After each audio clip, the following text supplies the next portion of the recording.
Greetings folks. When getting ready for a video conference or a webinar, there are three elements that we focus on. Those are content, rehearsal and logistics.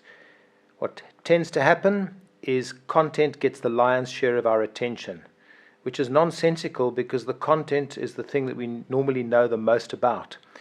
What goes by the wayside is rehearsal, which we often don't do but should, because our result will be much better if we do rehearse a few times.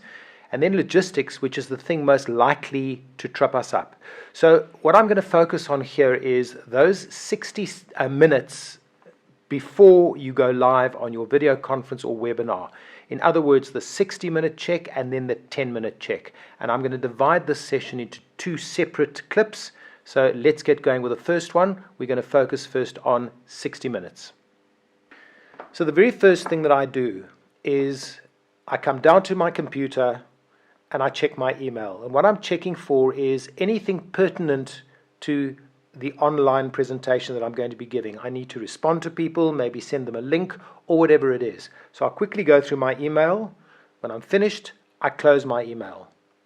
Then I close the second thing. I close all the applications that are open that I don't need.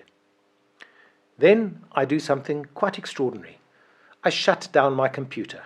And the reason why I want to shut it down is quite simply to make sure that when I do boot it up again, I've got available all the resources that I need on my computer. In other words, that there's nothing bogging it down or slowing down my computer that's going to cause a problem for me.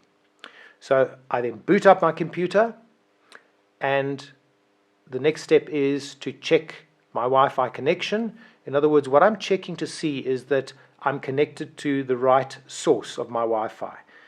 In other words, if there are different places that I can be connected to, that I'm connected to the fastest possible internet.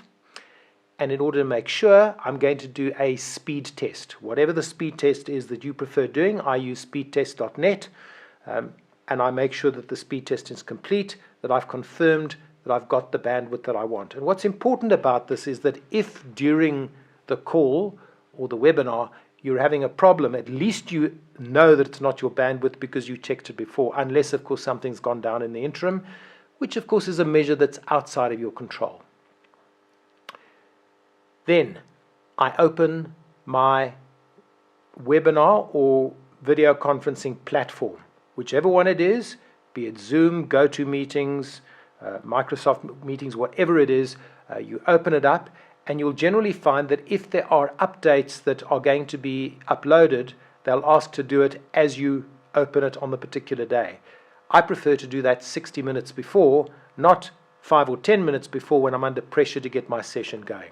So you open Zoom, you run any updates, you then do your audio test, and obviously you're doing a video test just to make sure that everything's working properly. And then I just set up my timer in an easy position for me to be able to see.